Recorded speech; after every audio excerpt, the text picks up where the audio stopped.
was another 14-minute drive in today, just like every other day. 8:16 on the KSAL Morning News Extra. Jeff and Bob. Guest shows up. He says, why did I even come? Exactly. He's wondering that right now. Dr. Michael Pritchard. We need artificial intelligence because these two do not have it. These two do not have it. We need something in this room with intelligence. So glad to meet you in person. Thank you. You've been a guest on the show a couple of times. We've had him on a couple of times. now. I already feel the brain power over here. Jeez. Well, as always, thanks for having me. Absolutely. Yeah. Well, I'm sorry you had to show up today. Hey, it was a nice drive in. Indeed. Absolutely. It was. We all got a friend over there at KSAL Salina named Jeremy. If this does not work out well, blame him. I absolutely will. Go straight to him. Hey, our topic, artificial intelligence. Yes. I mean, that just creeps me out thinking about it. We didn't used to think it was so creepy, but... And we didn't when it was relegated to HAL 9000 or whatever, Taking a deep dive into AI, exploring where we've been and where we're going with supercomputers and everything super. It's Dr. Michael Pritchard, K-State Salina. A little bit of your background. You spend time teaching students a whole lot of things. Absolutely. And you're part of you're the think tank over there, I think. Well, there's a lot of us that are, and I appreciate that. But yeah, absolutely. Artificial intelligence, machine learning, cybernetics. We've talked a little bit about that too. So yeah, it's quite a few things we got going on over there. Before we go talk about where we're going, I want to talk about where we've been, because the term artificial intelligence has been around for a long time. And you always know that behind the scenes there are things happening, but as consumers and just citizens, we don't always pay attention to it. There have been forms of artificial intelligence out there that we use every day, the algorithms that run on our computers and things. But I mean, where did this all really get started? When did somebody say, hey, we might be able to do something here? So to really understand like the artificial intelligence background, historical underpinnings of it, you really got to go back to like Greek times. We've been obsessed as humans with the idea of these artificial automatons. You think about it in the theology, right? Sure. In Greek theology, you've got Talos. There was this bronze man, this bronze mechanical being that used to circle the island of Crete, and that was in literature, right? This idea of just these artificial automatons shows up in King Arthur, Arthurian legends. You had these copper mechanical men that were running around, and it's just been around for a while. Now, the underpinnings of the algorithms, they got actually started in the 1700s. Really? Yeah. So Thomas Bayes created what was called conditional probability, proved out the theory of conditional probability, which forms the basis of a lot of machine learning statistics. So, but yeah, it goes back to, the math goes back quite a ways. So if I flip a coin, heads or tails, is it 50-50 or is there something else in there? And can AI tell me that? All of the above. So it's some great question. But yeah, absolutely. When you think about what ends up happening from the 1700s, and when you think about what happened with the computational engines that were actually developed in the 1800s, to digital machines we have now, oh my gosh. Talk about 50-50. Talk about the ability to kind of split hairs down to all the infinities between 0 and 1. I can't. It's amazing. It's absolutely amazing what we can do now with ChatGPT and with the newer AutoGPT that's coming out. AutoGPT was just something that someone said, hey, I think I can make ChatGPT better. And that was just over the last 6 months. It was crazy. Just where we've been going is fascinating. With computer technology itself, we always used to hear, and this would have been in the 80s maybe, when they would come out, when they were first starting to bring out personal computers. And then every iteration of a computer after that was exponentially faster, quicker, did more. And you just see the fact that if you can keep exponentially moving forward, there's going to be a point where it almost gets out of control. That was talked about in the 80s. Yeah. And it's even faster today. Yeah. That's scary. Well, it was explored. It's scary. Absolutely. It was explored in the 60s with Star Trek. There was a rogue AI on the ship that took control of the ship. These ideas. And then, of course, when you get into the 80s, we had better computers. We had they were kind of what we call that we call them expert systems. Technically, they're very simple artificial intelligences where they're programmed into if, else, then statements, and they can't move beyond that logic. Right. But now we've got statistics, which adds in some what we call stochastic mechanisms into the machine thinking, which allows the machine to actually get into some gray areas. It can navigate into some areas that we didn't program it to do. Your areas are hold on. Wait, wait a second. I gotta say, that's there you going go. rogue. Jeff, I gotta say this. That's so great. I don't even have a clue what the heck you just said. But that's the point, that AI can go that far. And then you got Jeff over here who's going, whoa, rogue. Right, going into areas that it didn't program That's it for. right. Now, That's hold right. the phone, put a bookmark there. Yeah. Talk about that a little bit. So if you look at like the Auto GPT, the new artificial intelligence that's out that everyone's talking about, everyone's talking about Chat GPT, but us researchers and academics and industry are like Auto GPT. You're always a little bit ahead. Yeah. So Auto GPT is what's called an auto-regressive generative pre-transformed model. So essentially what they're doing is I can now say, hey, I'm going to give you a task, but you can actually go out and how you complete the task, it can actually branch off and say, okay, I'm going to create a project manager. I'm going to thread off and create all these different worker threads. And then these worker threads, just think of them as multiple people. Now this auto-regressive algorithm can then say, I can multitask and grab information from different sources without having been told how to do it. It takes care of how to take care of the job on its own. Wow. You don't have to prompt it to, hey, I need you to add more data. Okay, right. I need you to consider more data. Right. Okay, and then give me a prompt. Auto GPT actually will take care of that for you.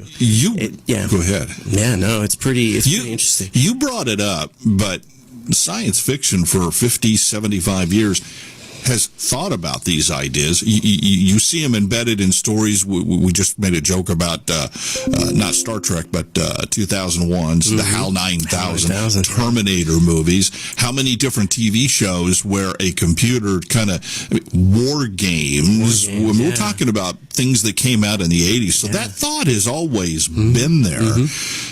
Is there not fear amongst academics that it can get out of control? Absolutely.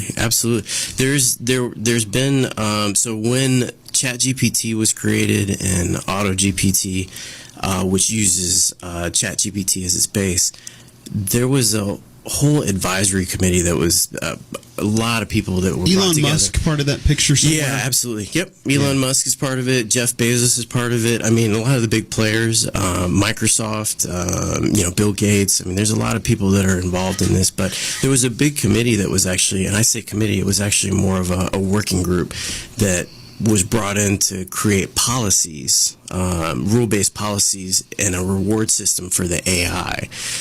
The idea is to reward. Yeah, it's a reward system. A reward system to make sure that the AI would not use harmful prompts. So the idea of I'm feeding it instructions to say, hey, give me a blueprint for how to destroy humanity. Right?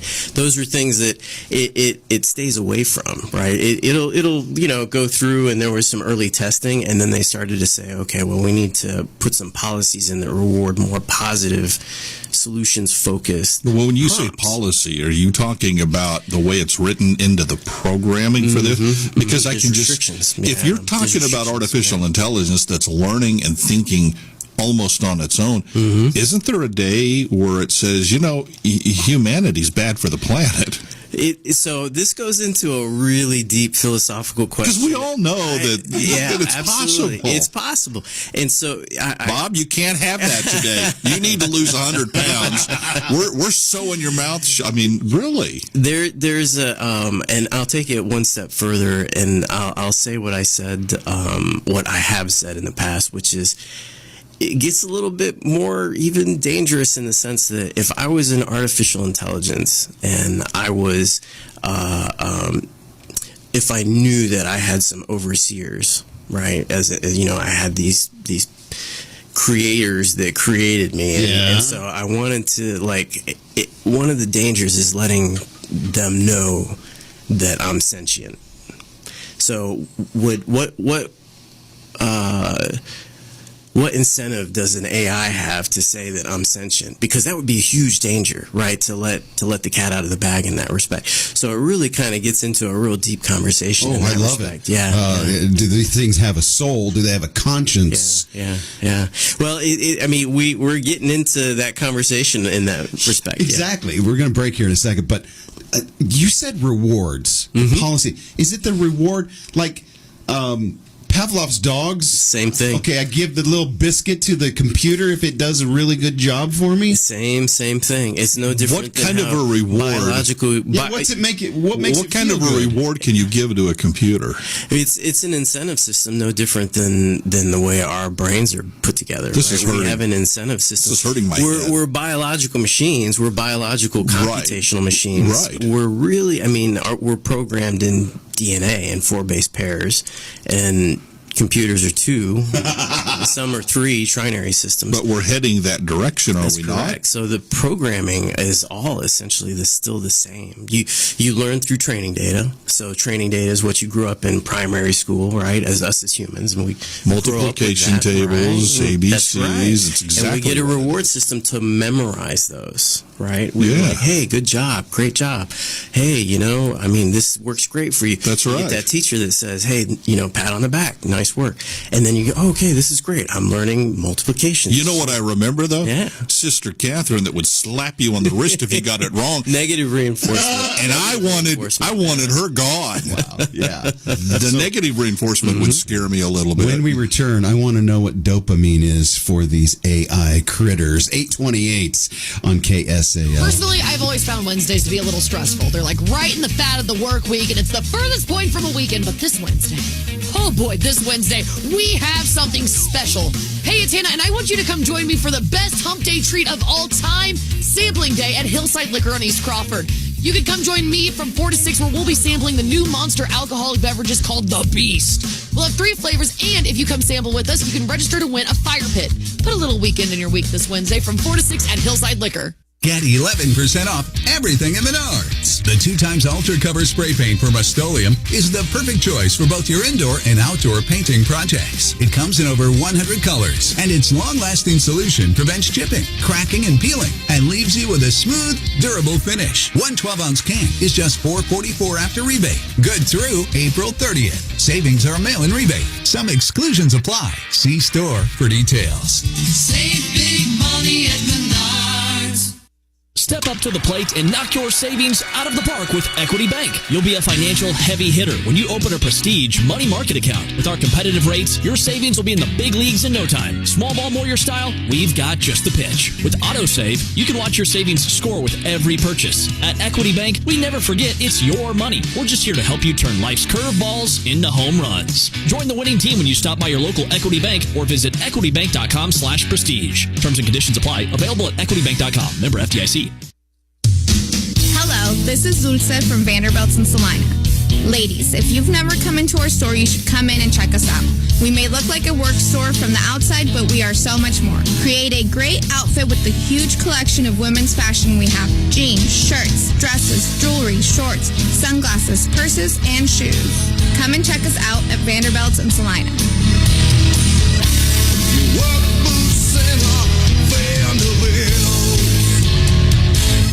Transform your outdoor space into your happy place with Landscape Consultants in Salina. Picture it, a cozy outdoor lounge, a stunning garden oasis, a fully equipped outdoor kitchen. If you can dream it, Landscape Consultants' experienced designers and skilled craftsmen can build it, working with you every step of the way from the initial design through the finishing touches, using only the highest quality materials and techniques. Don't settle for boring. Create the outdoor living space you've been dreaming of with Landscape Consultants. Visit lcsalina.com to get started today.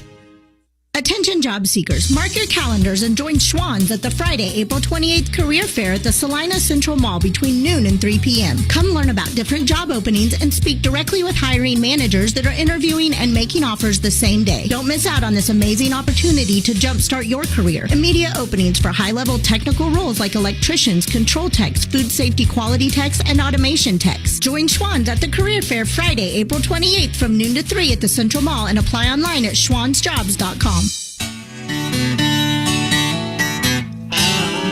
831 News Radio 1150 KSAL. The extra. It Jeff is and Bob. going to have extra AI today too. This is a fascinating subject. It is indeed. Our Fascinating guest, subject. Dr. Michael Pritchard, Kansas State's Salina campus. I got to get a couple of definitions here, okay? Please. And one is, you talk about Chat GPT, Auto GPT. First of all, what do those mean? And just in layman's terms, what is it?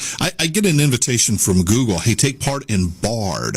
So that's another AI. Yeah, that's right. That's writing AI. So that's right. They're what's called they're part of a class what's called large language models, LLMs, and Bard is Microsoft's version of it. So there's a whole bunch of different There's a whole class AI type things That's out correct. there.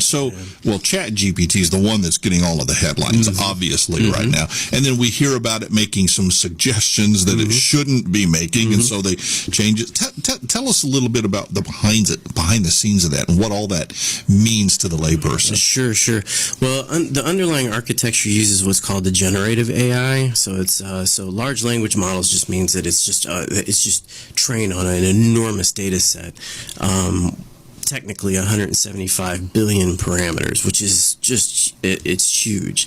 But what it uses what's called a GAN, a generative adversarial network. And so on the back end, and this is a little technical, but it uses, without getting too into the weeds, it uses essentially, it's a two-person conversation. Think of it as a left brain, right brain kind of thing.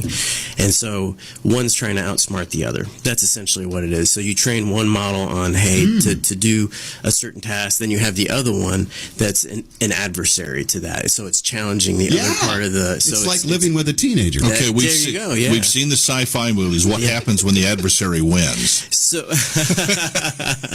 that's actually, that's a good question. I know. What ends up happening? I know. When we use those kind of words, that's what we think about anyway. And here's the scary thing: these models are so large that there's actually an active conversation when we build these really deep learning models. They're so they have so many what we call hidden layers that when the models are trained, we actually don't know how the pathways are built. Yeah, really, hidden. Really, you said hidden layers. That's right, hidden layers. These are generated by people first, right? Correct. So, did the guy put the hidden layer in, or did the AI say, "Hey, I'm going to put a hidden layer in here"? So originally, it was the people. So it was the software developers that come in, the AI developers, and they set the model, they set the training data, they set the tone for what the model does. But with Auto GPT, which is the newest one, it actually can now rewrite its own code. That's the scary part. Yeah. You do not have a human being controlling the code. And there are filters, but can we assume that the system itself can write its code way faster than any human could do? Absolutely. So fast that we could never keep up with it. Absolutely. Yeah, there's a conversation around. We see the inherent danger right there. Yeah. So right now we use, ChatGPT, you can use it for all kinds of really fun stuff. You can use it for an intelligent agent to help you, or as an intelligent assistant, a virtual assistant to say, hey, help me understand my latest chart notes from my hospital visit, right? Because there's some language in here I don't understand. And absolutely, you can go up to ChatGPT and say, hey, help me out with XYZ on my chart, and I didn't understand this language, and ChatGPT will pop right back. So how far are we away from literally like what we've seen in the Star Trek type things, where we're just talking to a computer normal, not having to make sure we enunciate correctly, and the computer says, well, hey, here's the deal. It's already today. Today. How long till it looks like us and we're talking to some sort of model that looks like you and me? And that's not far away either, because you look at like what Boston Dynamics is creating, the robots, how articulated the robotic forms are now. There are just so many different robots that are coming out. I mean, Tesla's got one, right? Optimus, that it's a little clunky, but they're going to be moving forward pretty quick with all the funding that Elon's throwing at it. And then it's just a matter of taking the large language models and then shrinking them down to where you can pop them into a small robot. Well, we think of all the great applications. You always see it in the medical field where, hey, maybe this is the way we find cures to things that we can't because our brain power just isn't there. But everything that's ever been developed, somebody is always out there to turn it into a weapon. Sure. And how do we safeguard society from Skynet or something like that? And, I say that, and it's kind of jokingly, but the truth is, how do we? How do we keep it from deciding that those guys over there in that country are bad? We're going to launch the nuclear missiles because humans are afraid to do it. We'll do it for them. That's right. Well, it's there's a lot of ethical things that have to be hammered out, right? I mean, and there's whole ethical committees that are focused on just these kind of questions. My question is, though, when is it too late that you can't do it now? Because some of it is it's already too late. That's what I worry about. We're as humans. I mean, one of the things that we are obsessed with is making life easier for ourselves. Yes. So an AI is a great way to make life easier for yourself. If you have an AI assistant that can help do a lot of the heavy lifting for you, it doesn't say that you got to check out of like having to learn how to do math or having to learn how to write or having to do that's you still have to do the fundamentals for that. Right. But it's a great way to say, hey, I've got a more advanced calculator now, right, that I can use to help solve more complex things for me. We've always known that you can't stop technology. Right. In the industry that Jeff and I work in, there's many times, go back into the 50s, we didn't want television because it's going to kill radio. Well, then it came along and it didn't. We figured out how to adapt. Teacher said you'll never have a calculator nearby. I remember that. You cannot bring that into class. Now you have to bring it into class. You have to bring it into class, right? Yeah. My point then is, okay, we know this technology is coming. You know that it's not going to stop. If it's out there and it's available, it's going to come. The politics comes into play where you have politicians deciding, well, we don't think this is good for us, so we're going to try to stop it. You spend all this energy trying to stop it when that's an impossibility. Yeah. Are we putting too much energy into that and not enough energy into how do we police this from a governmental political standpoint, not an intellectual standpoint? Yeah, from that side of it, I think the best way to answer that is through a use case example where the government is very heavily part of the conversation through military. So one of the big ways that AI helps make lives easier for us is also by saving lives. And so the military, and this is kind of, not everyone would view it this way, but the military is really big on like trying not to lose soldiers, right? Absolutely. Not to lose. So they would rather pilots are very expensive to train. And wouldn't it be better to have an autonomous flying system? Yeah. Versus usually because if you lose the aircraft, it's like I haven't lost, because the most expensive piece of equipment is the human, to train the human. All the work that goes into that is the pilots.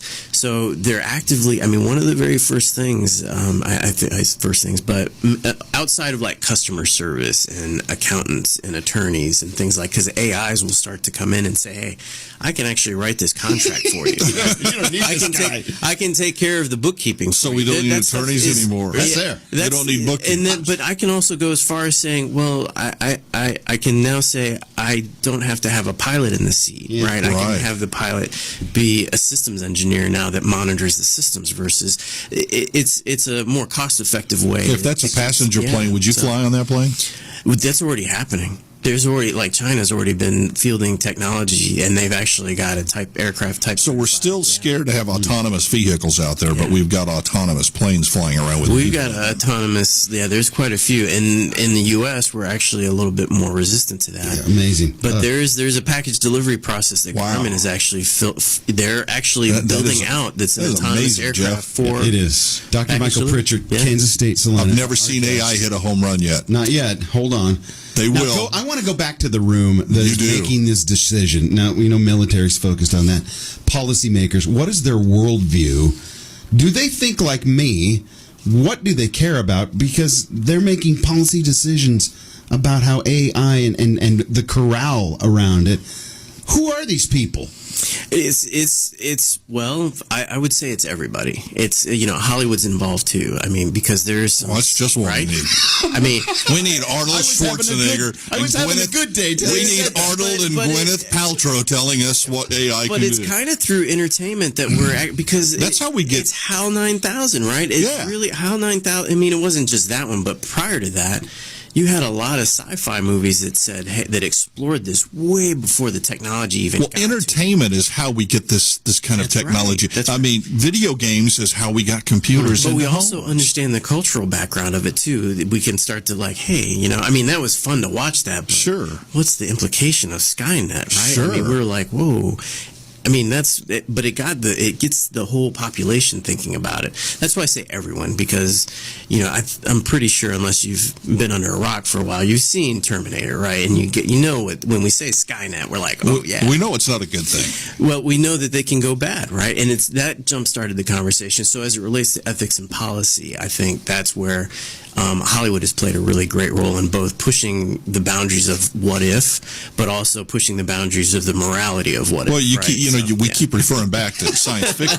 You keep referring to science fiction, but you do have the Skynet and the Terminator and basically the end of time scenario. But then you do have TV shows like Star Trek that take the artificial intelligence to the ultimate positive level. That look what kind of good it can do and how it can free up people to explore and do things that they need to do. But it takes, I'm lost on this because I want to say it takes a good set of human brains to understand that. But then there's a point where they've bypassed human brains, and so now the artificial intelligence has to decide what's good for humans. That's a good point. So you get into one of my favorite topics, which is talking about the really, really long game. I mean, beyond beyond 1,000 years down, 200 million years down. Yeah, So if you want to, I think one of the ultimate things that we're looking for is connectivity. I mean, we can get really existential about it, but we want to explore the stars, and we can't do it in our carbon-based bodies the way they're built. That's right. And so if you're wanting to be able to move and traverse the stars, you're going to need something that has some silicone-based form to it, something that can live in space. Are we inevitably going to be at that point where everything that's in your head will end up on a silicon chip or something and implanted in something that can go for 1,000 years? Evolutionarily speaking, absolutely. That Bob and Jeff may have to put up with each other forever? Here's the thing. So if you're interested, download your consciousness. There is a very interesting concept that Isaac Asimov came up with in a very short novella, and it was the idea of an artificial intelligence that manages the end of the universe. Really? Yeah. And this short book goes through billions, trillions, through the black hole era, which is not having even started through to the end of the cosmologists would say the degenerate era, where things just come an ultimate heat death of the universe. And Isaac Asimov, and these concepts have been around for a long time, but Isaac Asimov put a nice, interesting, back to sci-fi, right? That's all right. An interesting spin on it, where it was an AI that actually ultimately reversed. This was interesting. Reversed the heat death of the universe. So it would not happen. Yeah, that's right. It's pretty interesting.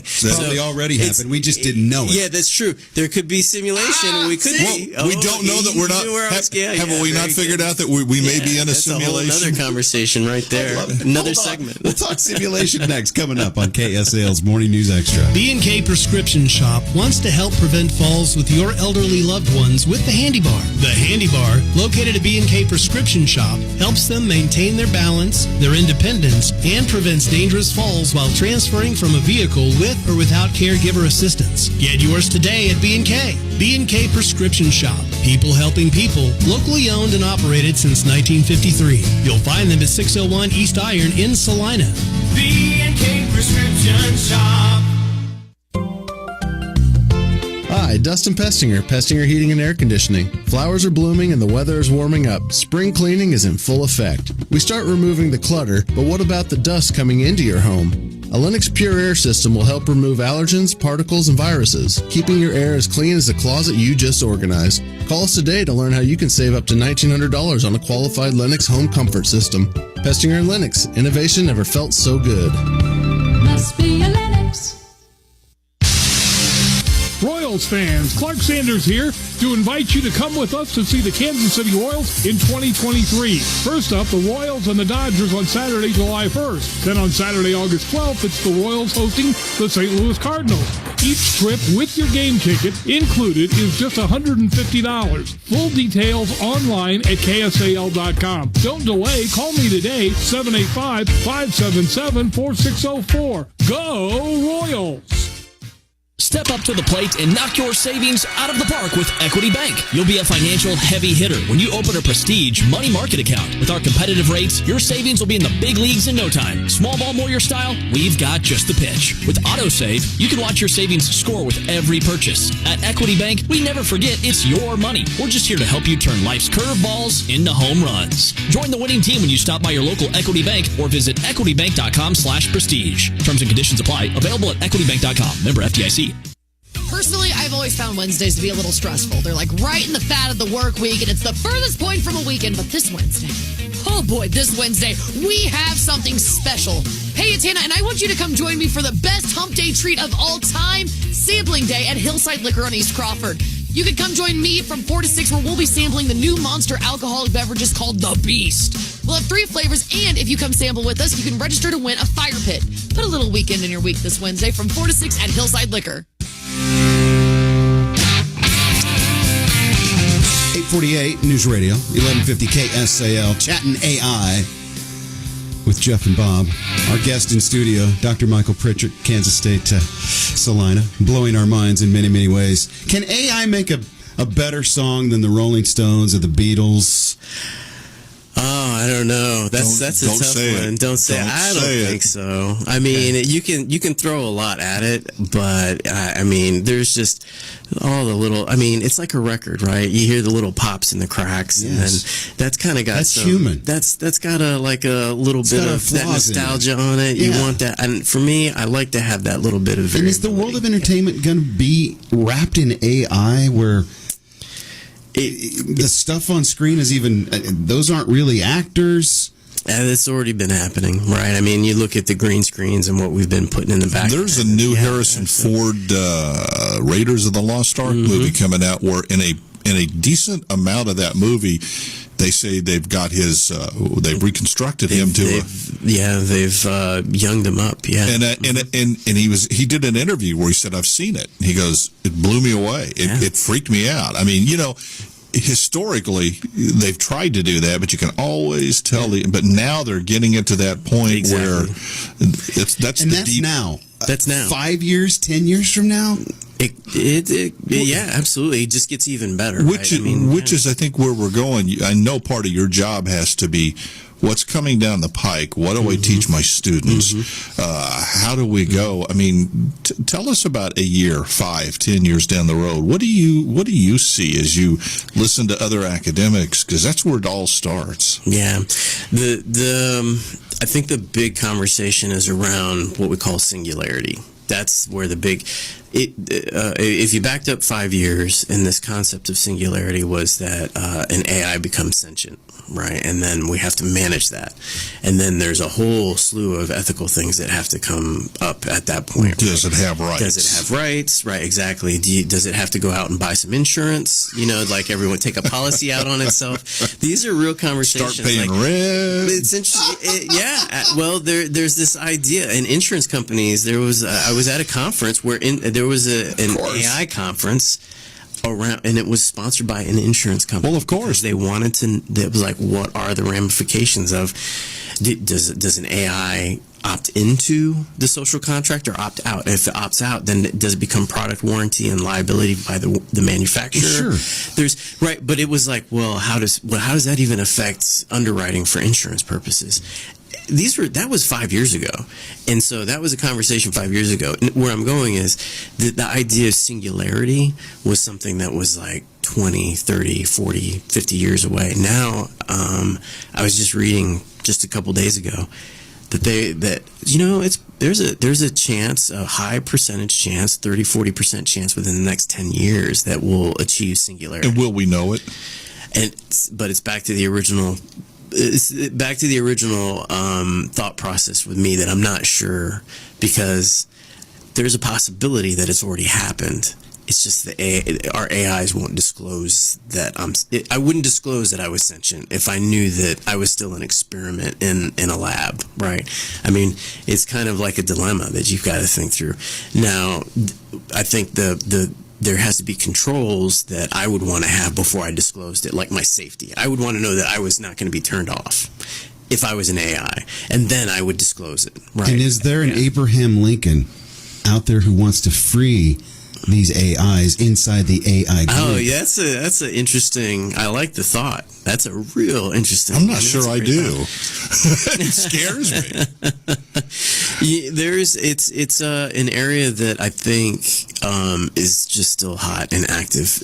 To the original question, where that's what we're kind of prepping for that. That there's this possibility of a singularity event where it's like there's this ignition, this spark that happens, and then it's like, hey, there's a self-aware.